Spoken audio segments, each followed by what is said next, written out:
he's rapidly become the Rudy Giuliani of golf, and the only thing that's stopping that from being true is the fact that Greg Norman exists.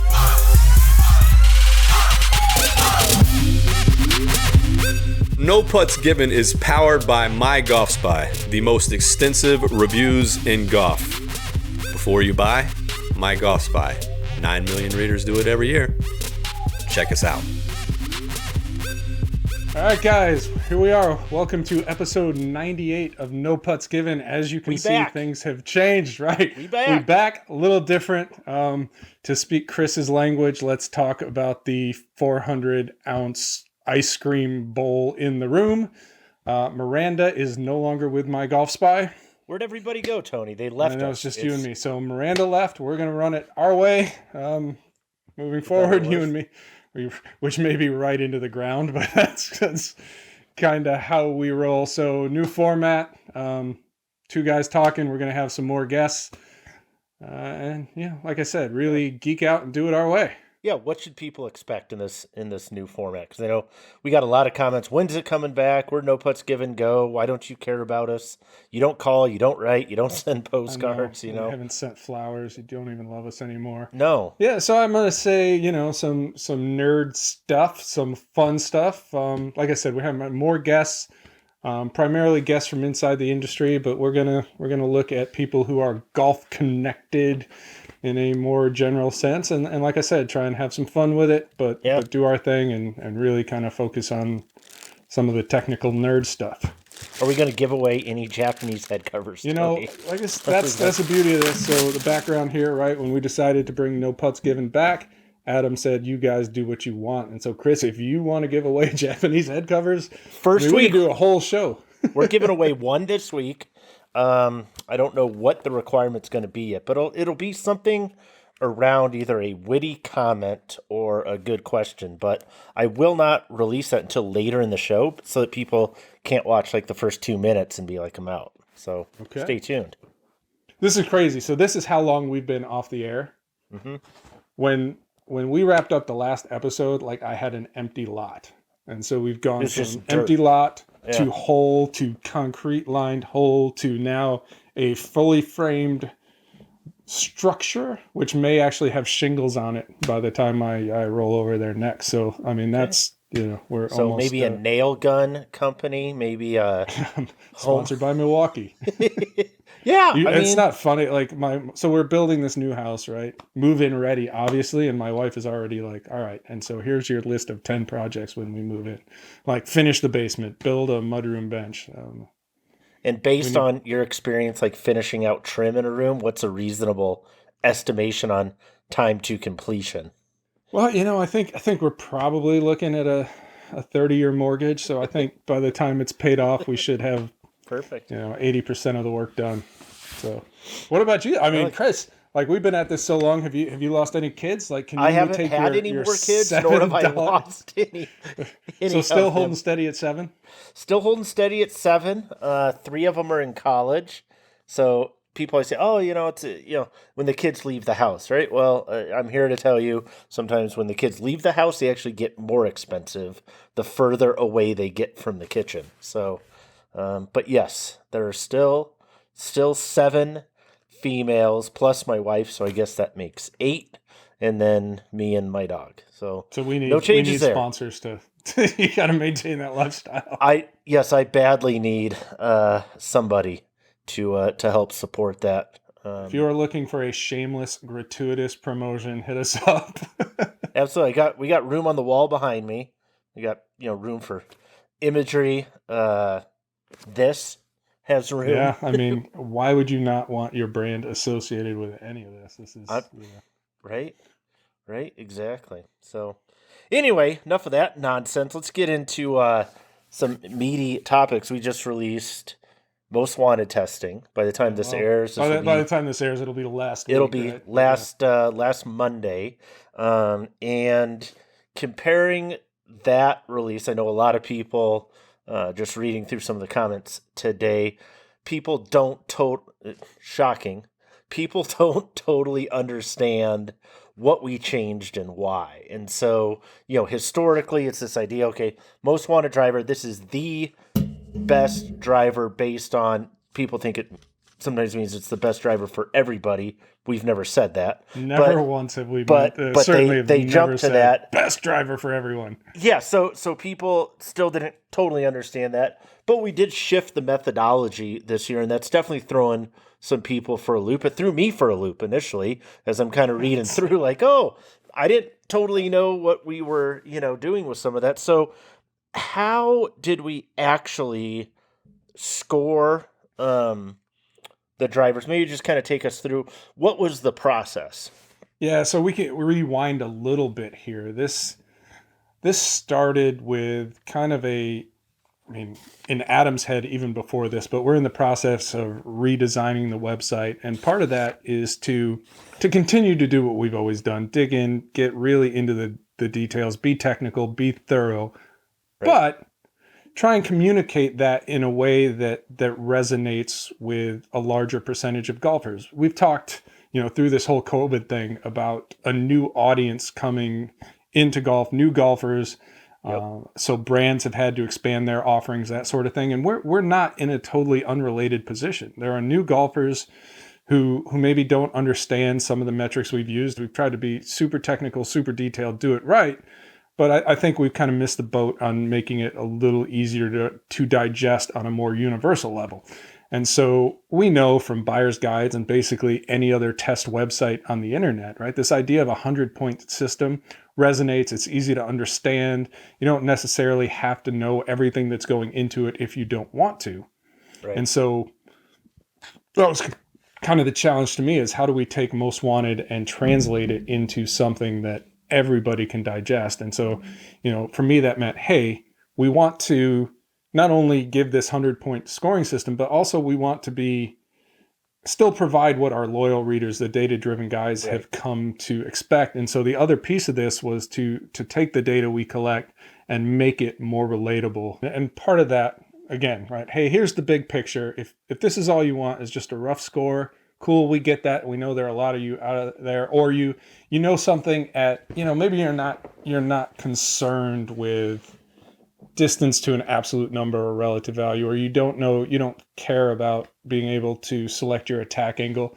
You just want to say, hey, I'm looking for a driver that's maybe favors straightness, or I'm looking for something more forgiving, or I just want the longest driver for sort of this, in this case, right, across an entire test pool. Right. And so we essentially are giving you options. And as part of that, it was, I don't want to say entirely new metrics, because a lot of the metrics we're using are metrics we've used at one time or another in the past and kind of evolved them to where they are now. But the idea is to be able to give golfers the capability to go, hey, all right, here's the best overall. This is most wanted. This is the one that kind of checks all the boxes. But you may just say, hey, I want the longest. Or I don't care about forgiveness. Show me, what's best for distance and accuracy. So by separating those metrics the way we have, rather than using a single strokes gain metric, we're hopefully giving golfers the ability to sort of go in, look at our raw scores, if you will, and then say, hey, but maybe forgiveness is more important to me than it is for MyGolfSpy, or accuracy is more important, or again, all I care about is distance, or even to the next level with our peak distance number is all I care about is distance on that one shot I absolutely hit on the screws. And so, we're trying to give you every opportunity to kind of narrow it down to what you want, what's important to you, while still using the same testing methodologies we've always used.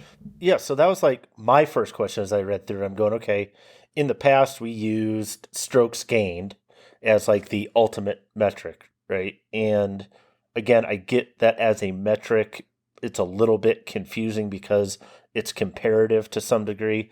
And we kind of said, okay, if there's a funnel, we're going to put all this information at the top, and we're going to let that funnel down to strokes gained, and that's going to be kind of the end all be all, right? And now we're kind of saying, okay, here are the 4 or 5, like I think of it kind of like Plinko. Remember the Plinko game? Like on whatever, and you drop them in, you drop the stuff in, and eventually it comes down here somewhere.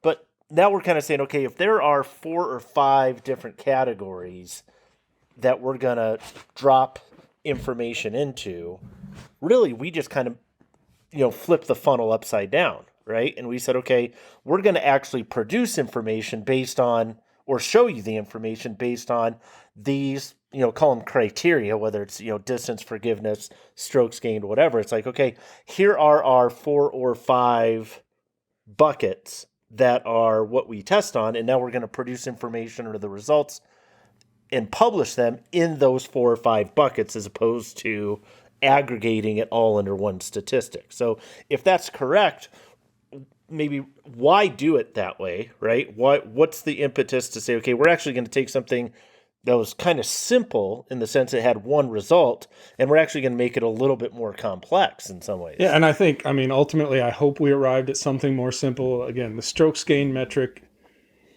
there's evolutions in our own knowledge and even in our readers, right? As our readership evolves and changes, you have to kind of try and best meet the needs of a changing demographic, if you will. And so part of the strokes gained, I still think it's a great metric, right? It was kind of leading edge at the time, sort of encompassed everything to an extent in a single metric, but it wasn't perfect. Maybe the best clubs are the ones that maybe aren't number one in any given category, or maybe only number one in 1 or 2 metrics, but kind of check all the boxes as you go.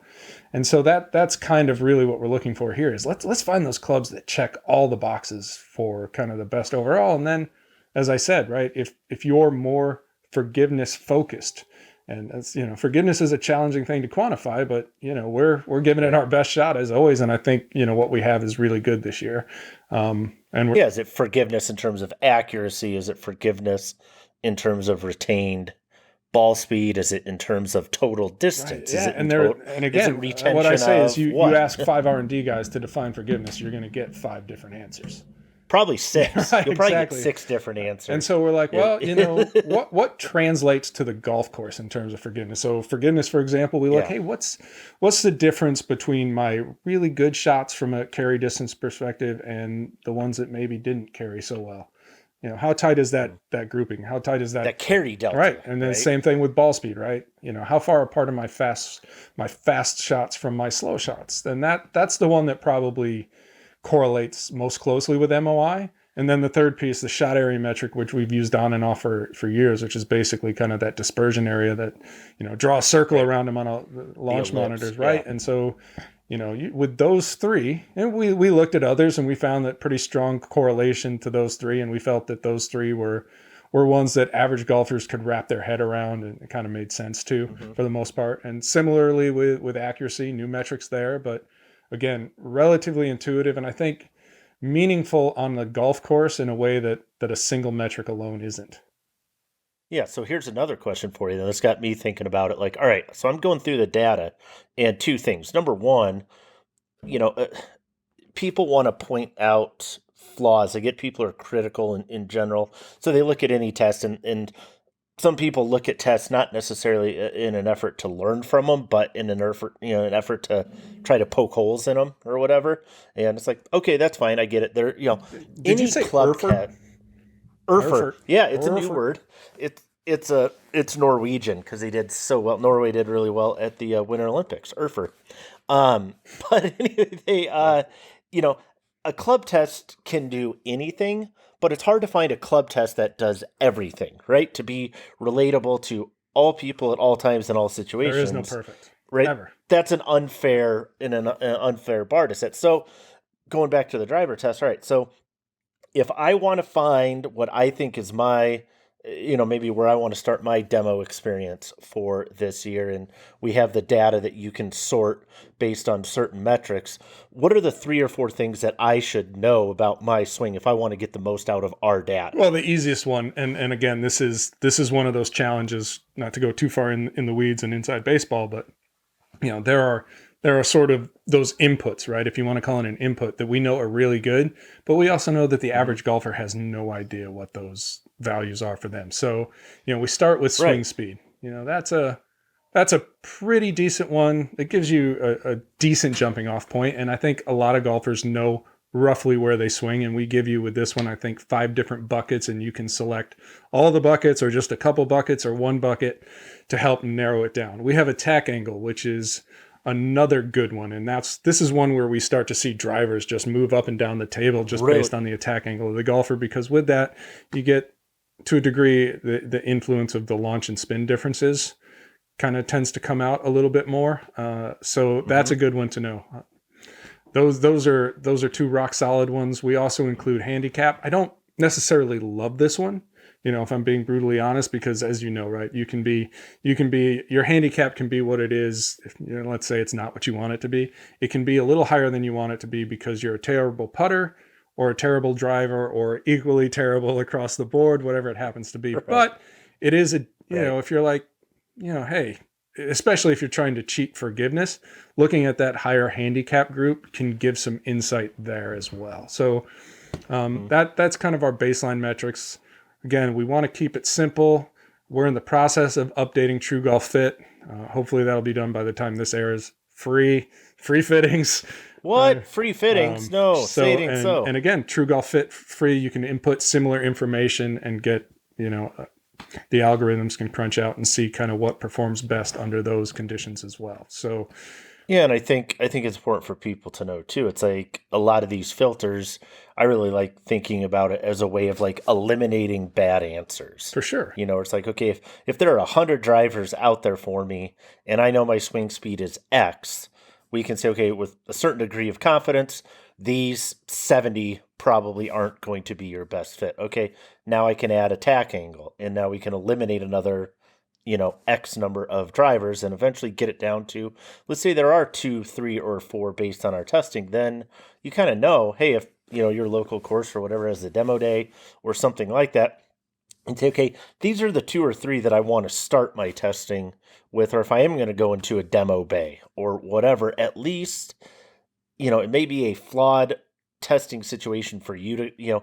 hit junk golf balls in a demo bay at a big box store, but at least you would be hitting, theoretically, the 2 or 3 clubs that probably give you the best chance of finding one that, is the optimal fit for you, right? So at least you're making a better decision, even if it isn't perfect, right? Yeah, and we've said this for years, but we believe every golfer should be fitted for every club in their bag. And so it may give you some insight into 2 or 3 that, hey, this wasn't on my radar. I definitely, when I want to go for my fitting, I want to make sure I try this one.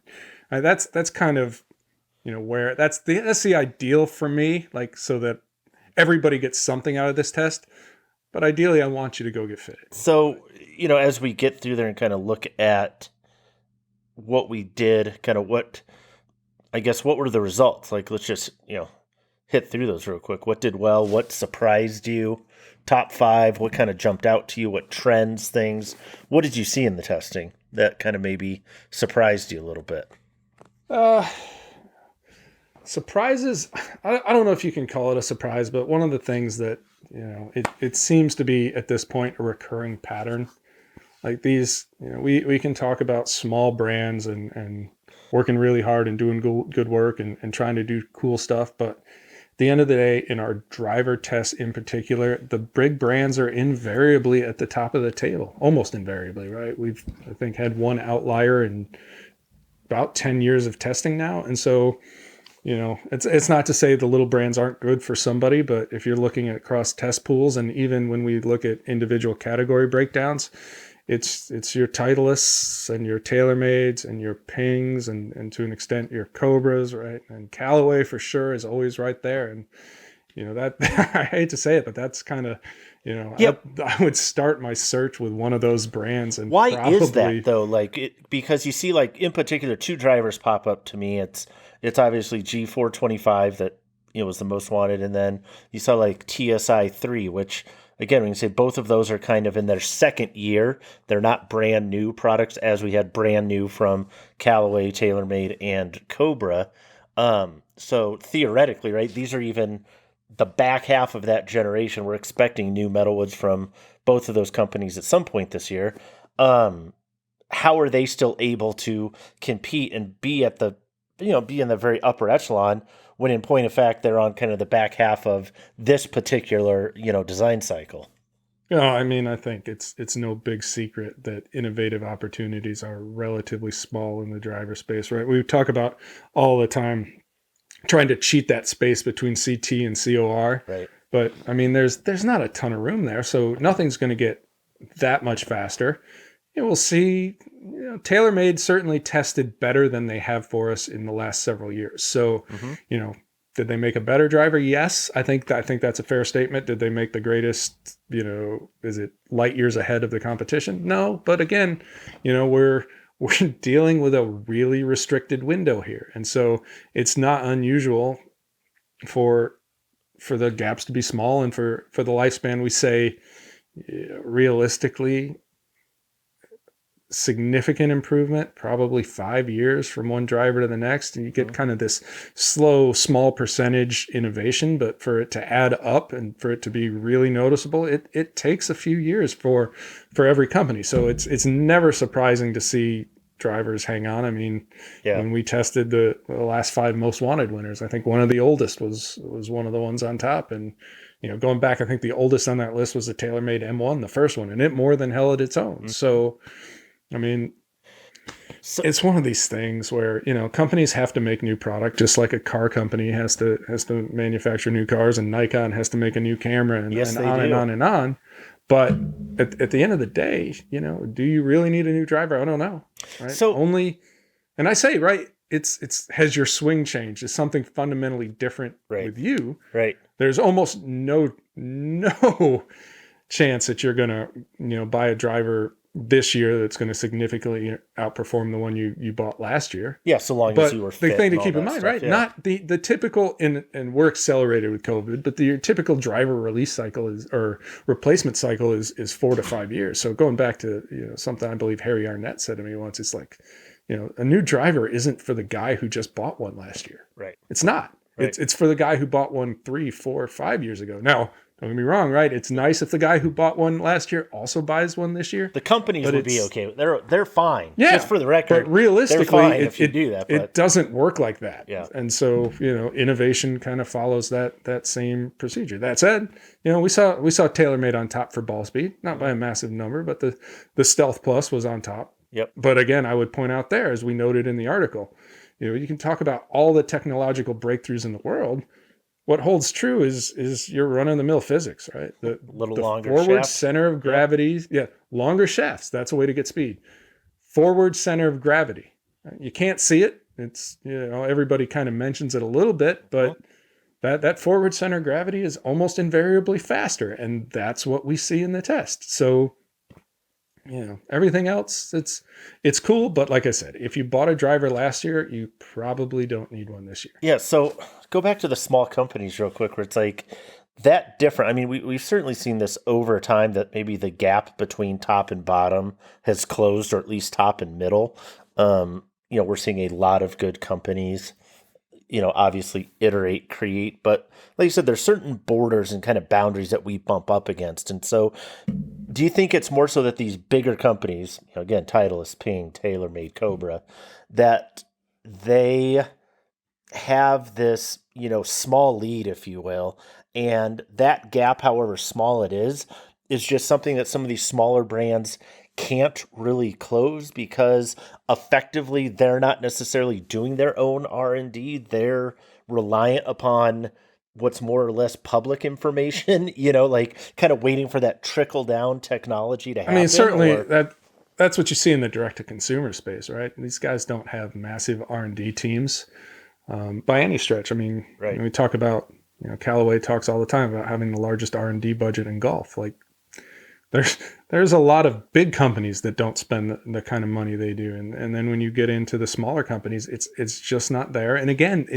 it almost doesn't need to be, to the extent of the innovation just isn't advancing rapidly. And a lot of times, and again, this is not performance, but the biggest differences are going to be in things like sound and feel, and the industrial design, and the ability to just make it look really good in a high quality paint. But at the same time, as I said, the smaller brands, they don't hold up when you look at things like ball speed, for example, right? There's just, and who knows, right? It could be as simple as a shaft or consistency of manufacturing, but and again, we're not talking massive numbers, right? We're not talking 5 miles an hour. No, we're talking 1 or 2, enough to matter. Right.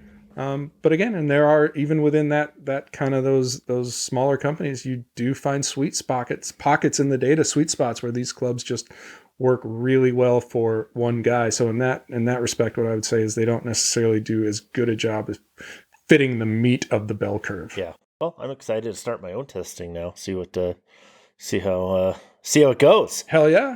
Hell yeah. What are you going to test? Do you have anything you're excited about?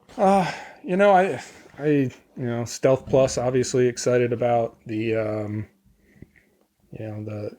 Cobra LTD-X. I saw good numbers on that when they were fitting me for it. So that one during the fitting hit range balls, normalized on TrackMan. Really, really interested to see what that looks like when I hit it with a golf ball I play. I've got a TSI 3 that I absolutely love. And, I'd be remiss not to check out the Callaway stuff, right? I'd have to be a complete moron, and especially in my position, not to look at, the triple diamond, not for everybody, but that's typically the kind of thing that has worked well for me.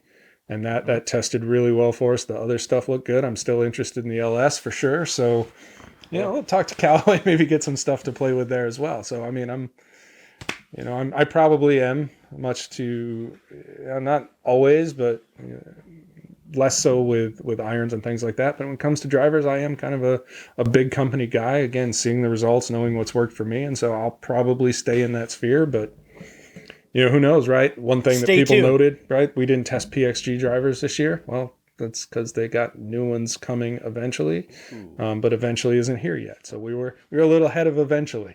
And so we'll see. Today is today. Eventually is some other time. Much maligned, but I'm always optimistic. We'll see. We'll see. What else is going on? What else do we need to talk about? Man, how about this Saudi Golf League stuff? Yeah, how much did they offer you? What did they offer you? Because at this point, it seems like they're probably down to guys like you and me. It may come down to that. Yeah, I have not been. It's less than many millions. Let's put it that way. I think it's 0 millions, also 0 tens. Is it a rounding error? Yeah, are we rounding down? Yeah, it's crazy. So right, we're talking about this, and it's been, by the time this airs, I think it's very likely that it could be totally kaput, because as we're recording this, we're just coming off days where Dustin Johnson basically said he was out, and right. Bryson certainly hinted that he was out after very much making it look like he was in. And then, of course, the Phil Mickelson thing in Alan Shipnuck's upcoming book was just an absolute bombshell that I think probably dagger. It just wrecked it for everybody. Dagger. Yeah, I think it's. I was thinking about that. I'm like, man, how fast did we go potentially? Right from, we have 17 people confirmed. Kramer Hickok said that on a podcast he was on, and then it came out that it's going to be 20 people. They weren't going to announce until there's 20 people, and now they have 20 people confirmed, and possibly going to make that announcement like week of the players, Tour's flagship event. Hijack the players.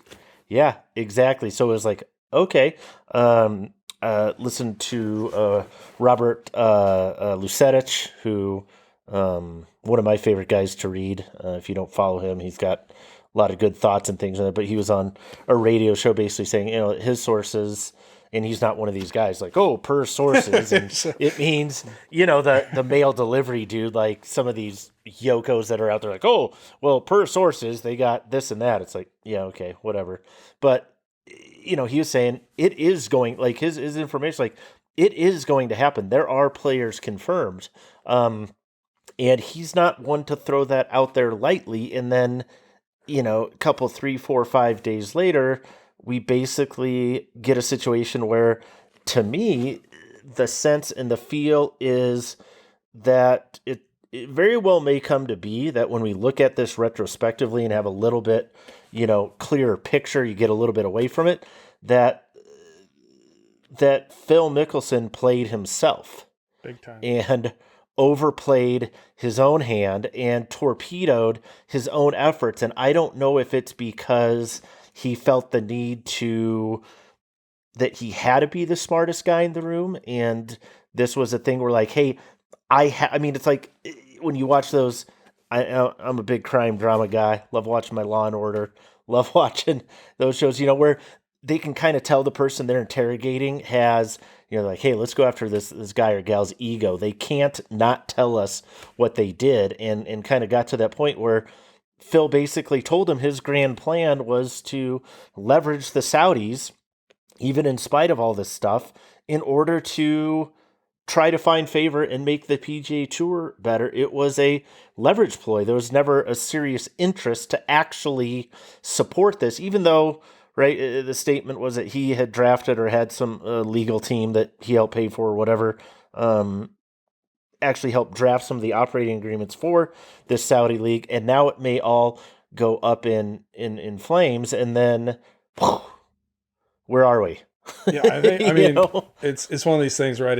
As this has been teased and floated as a thing that could happen, to a man, all of these pros are like, well, it's an opportunity to grow the game. Well, maybe some of the human rights stuff is a little dicey, but this is a unique opportunity to grow the game. There's no better opportunity, no better chance to grow the game. And then Phil came out and basically, paraphrasing here for the sake of being brief, but basically like, these Saudi guys are really bad, but this is an opportunity for us to make a lot of money. And so right there, like the whole grow the game thing, forget about it. It's over. Like, I think we all knew this was about the money and not growing the game, but he said the quiet part out loud. And that, I think, puts a lot of pressure on guys who have to this point been pretending that it was about something other than the money. And now that cat's out of the bag very publicly. And so, what are you going to do? So is it dead? Do you think it's DOA now? I don't know, right? Phil is still a maybe. And you have to wonder to what extent he'd be welcomed back with open arms on the PGA Tour or his, tour champions or any of that stuff. I mean, he's sort of kind of cast himself as, I would say that he's rapidly become the Rudy Giuliani of golf, and the only thing that's stopping that from being true is the fact that Greg Norman exists. And so, I don't know how you can have sort of this splinter league when, I mean, who's left, right, of the top guys? So John Rahm is a no. Rory McIlroy is a no. Tiger Woods, which we hope will play again, is a no. Right. Dustin Johnson is a no. Bryson appears to be a no. Go through the top 10. Like, we've talked about this before too. Justin Thomas, Jordan Spieth, and it's hard enough to get people to watch golf anyway. We know. Talked about this before, the Masters, right? Golf's signature event. The audience for that is basically the same as a top tier midseason NFL game, right? For as big as it is, it's just not that big. And so now you're having this possibility of having this splinter tour, which doesn't have any of the traditional majors to offer. I'm sure they'll try and spin up some kind of championship, but you're certainly not going to have anything like the Masters, and certainly not for years to come, because I got to tell you, as a golfer, I don't care what the purse is. Like, there's something about Augusta, right? That's what makes it great. Something about the history of the U.S. Open that makes it great. It's not the FedEx Cup, lots of money involved there. Who cares, right? Whatever. Certainly I don't. And so you have the golf season, which is essentially four majors.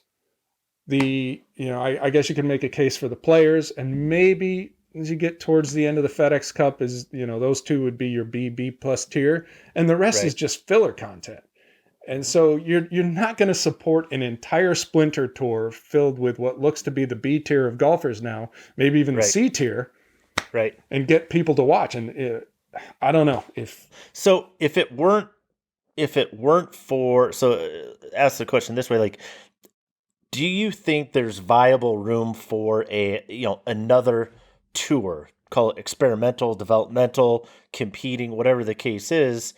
Is it the issue that again, number of players? I mean, there's a number of phenomenal golfers that are out there. We see that on the mini tours all the time. You see it in Monday qualifiers all the time. How many really, really good competitive golfers are out there? Now, that's a different statement from good competitive golfers that people want to watch. I get that. So is the issue of like filling fields that we don't want another tour, there's not room for it? Or is the fact that the money in this case coming from a murderous regime with, more than questionable human rights records, et cetera, and all of this, bone saw blood money, is that the fundamental problem with Saudi, or is it just another tour in general that's the issue? Well, I think yes and yes. I mean, I think for a lot of people, the fact that this is based from, it's the Saudi Arabian government, right? It's Saudi money paying for this as a non-starter. And I know we hear lots of people, well, what about China? And, you can go on a list. You can find something to say about just about every country on the planet. And some people even say, well, look at some of the stuff that's happened in America. And this is all fair criticism. But the key thing to understand is the primary difference here is the same guys writing the check are legitimately, literally the same guys who wrote the check to the guys who killed Jamal Khashoggi, right? That's how close these two things are. There's no, whatever you want to say about the Chinese government, it is fundamentally not the same thing. So, Saudi in general is a non-starter. And then in terms of, I would say, could the PGA Tour be better? I mean, no laying up guys talk about this all the time, right? There's ample opportunity for improvement at every piece in that puzzle, every step of the way. But for an entirely different league, I come back to what is the audience, right? Because like I said, compared to the NFL, compared to a few other sports probably, on a comparative basis, nobody watches golf. And so what is your opportunity to spin off the PGA Tour, which, again, majors and some filler, and the filler definitely nobody watches. Yeah. How do you spin that off into something that people are going to watch? And I'm not saying that's not impossible, but maybe you fundamentally change the format, and at which point, and maybe you go, you know what, screw the USGA, we're going to go the opposite. We're going wild, wild west here, and we're going to make this super entertaining. But again, XFL with golf, you have XFL style for sure. But in golf, you have, a pretty strong traditionalist crowd that wants golf to be golf as it's been always played. So I don't know what the opportunities to kind of go rogue. Was I supposed to say think speed before I said go rogue? Yeah, think speed, go rogue. To go right, and maybe that's, hey, let's focus on speed and go rogue with this tour. I don't know. What do you think? Yeah. I mean, my final thought on it. We've seen this to a degree with the FedEx Cup, right, where you can't contrive history and historical importance. And so part of what people do love the PGA Tour, and I think this is what you saw some players getting to this week, talking about winning certain tournaments, right? The things that, again, they're playing for a ridiculous amount of money, and anybody thinks different just isn't looking at the same math. Like, there's some again, if you make it to that level and can win on the PGA Tour, compared to the rest of humanity, economically speaking, you're probably doing pretty well. But to have Tiger Woods hand you a trophy at his event, to win at Augusta, you saw last year with Hideki, and kind of the weight of an entire country on his shoulders, and what that did probably for him as an individual because of the tournament that he was playing in. Shane Lowry winning the Open or British Open, depending on who we are, in terms of a life and career-defining moment, that's all a function of the tournaments that they're playing because of the history and the lore and the legacy of those events. And you can't just recreate that overnight with a couple $1 billion of money. And I don't care if that billion comes from, again, a murderous regime or anywhere else. You can't just import that influence. And so long as you have the best players in the world that the small segment of the world actually wants to watch, again, not many people watching golf, but if there's 20, 30 players that people actually will sit down to watch, as long as those players want to play for the history and the legacy, then I don't see how you actually have a legitimate product, other than a loss leader of sorts, or another developmental tour of sorts, potentially. But although, I mean, we've seen this come up, right? People have tried to do some of these things before, and maybe you can argue it led to the WGC events, right? Those being created, and this new fall schedule that PGA Tour, right, is looking at with more of a Ryder Cup style, maybe kind of team-based format, different types of events in the fall to change that. I think maybe you see that. You see different opportunities for the PGA Tour throughout different times in the year, and hopefully it does that, which, again, I guess that's what Phil wanted all along. So yeah, apparently, right? He just wants to change the tour and be able to cash money on NFTs with footage of his swings or some such, whatever it is, right? The media rights, but yeah. Yeah, but that's my thought. I think you're right. There's an opportunity to maybe do some different formats and mix it up and make it so it's not so stale. But right, you have these same problems where, from a viewership perspective, the guy on the couch trying to decide if it's worth either wasting a Sunday afternoon or enjoying your Sunday afternoon, right? Which is it for your golf coverage? And some of these formats, right? Match play. I love match play, but by the time you get to Sunday afternoon, it's dreadful because there's 4 guys on the course, and you get filler, and that's in a world where there's already way too many commercials and not enough shots and way too much talking, he says, as he talks for way too long on a podcast, right? It's that sort of thing. And so it's, what do you tackle first, right? Do you get to the fundamental things again, like, too many commercials, or do you need to reinvent the wheel or at least spice things up? It's not an easy challenge, but I know the answer to that problem is not Saudi blood money and a bunch of events that have no history. And I can assure you at this point, I'm not going to give a damn about anyway. And looking the way things are going to shake out, nobody you would want to watch play anyway. So maybe money can't buy everything. Definitely not. So I think that's a good place to wrap it up, huh? If you want to win this Japanese head cover, post below what driver you think Tony will end up gaming this year. That's the comment. That is the comment. And whichever one I think is the best answer, I'm going to send you one of these. So there you go. All right. On that note, we're out.